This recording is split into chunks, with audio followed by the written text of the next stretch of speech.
Ogane. Ninmine bane si Petare Elias. Sente démon et yuara. De tout témon et ningang baram. Je vais vous entretenir aujourd'hui sur les motivations de notre initiative, du projet que nous portons. En réalité, notre projet vise à créer une plateforme sur laquelle nous allons aborder des questions qui touchent à l'essence même de l'existence, à l'essence de l'humanité. Les questions qui reviennent de temps en temps sur le sens que prend notre humanité aujourd'hui. Dans un contexte où il y a un trop-plein de blagues, il y a un trop-plein d'humour, il y a un trop-plein de radicalisation, il y a un trop-plein de frustration, trop-plein de violence.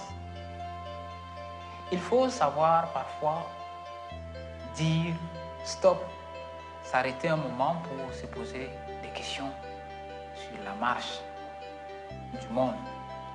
Mais nous ne posons pas des questions en partant du haut ou bien de la globalité. Notre démarche consiste à partir du bas, c'est-à-dire d'un cas particulier. Ici, nous partons de la culture Baya et nous partons pour nous ouvrir au monde, pour interroger la marche de l'humanité. Nous posons des questions sur la qualité de l'humanité. Le débat aujourd'hui, et pour la plupart des temps, se focalise sur la croissance démographique en Afrique, par exemple. C'est l'une des questions les plus récurrentes.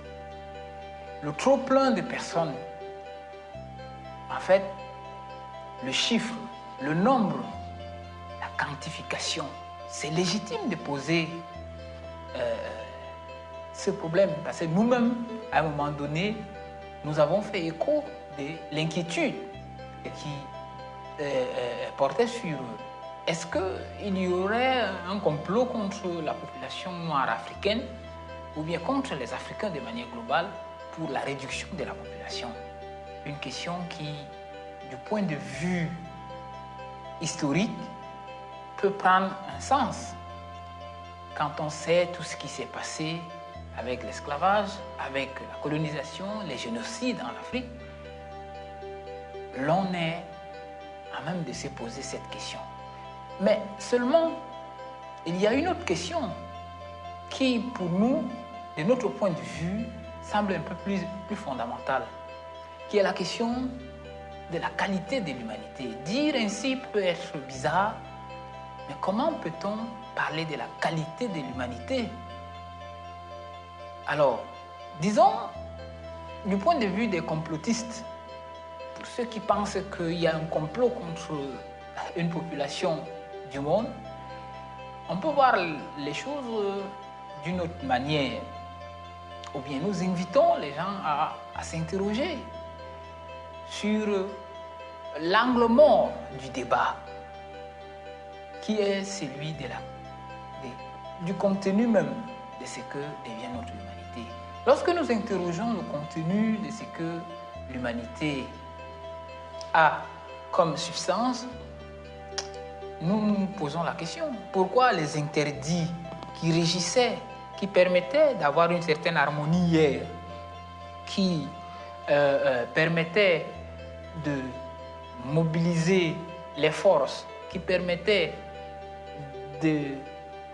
d'ordonner les choses dans les sociétés, pourquoi ces interdits, ces tabous, ces normes sont devenus aujourd'hui des valeurs à conquérir, à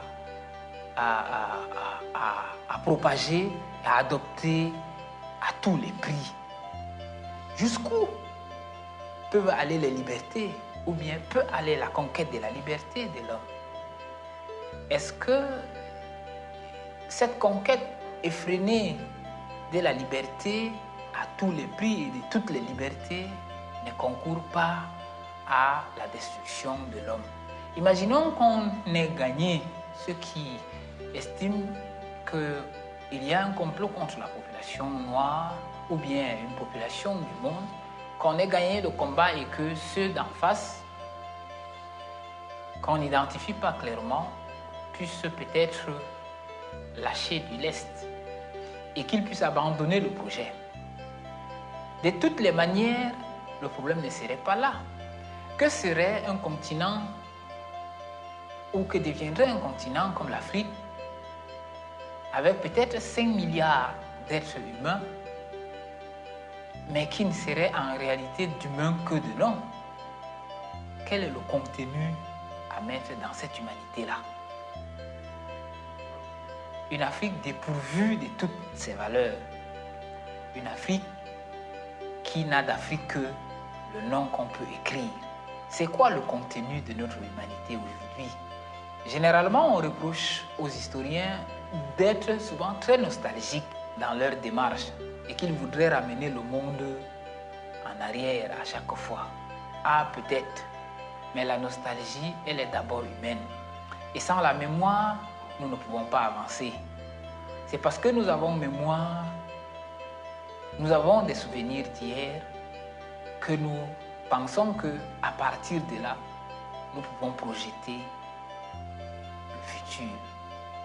C'est donc une initiative qui vise à interroger la marche du monde à partir de l'imaginaire des Africains, à partir de l'imaginaire Baya et partant à partir de l'imaginaire du monde. Parce que, dites-vous bien, nous n'allons pas seulement convoquer des savoirs spécifiquement africains, mais nous allons mobiliser en même temps des savoirs universels venant de tous les continents pour aborder les débats et se faire comprendre. Mais dans une première partie de notre projet, il est d'abord question d'assurer une certaine base dans le groupe que nous avons choisi d'aborder et auquel nous appartenons, parce que chacun vient de quelque part, chacun de nous vient d'un terroir. Et nous avons choisi de partir du background culturel Baya, comme on l'a dit, pour nous ouvrir au monde, pour aborder les questions. Nous aurons choisi, par exemple, de faire rire ou bien de faire du micro-trottoir, d'interroger autre réalité. Et nous avons fait notre choix de faire des débats, de donner notre point de vue, pas nécessairement partagé par tout le monde, mais de dire ce que nous pensons de la marche du monde et susciter le débat pour que nous puissions au moins, à côté de ceux qui ont d'autres initiatives, enrichir notre humanité avec un peu plus de débats, un peu plus d'interrogations et peut-être parfaire notre vivre ensemble dans le monde. Merci infiniment. En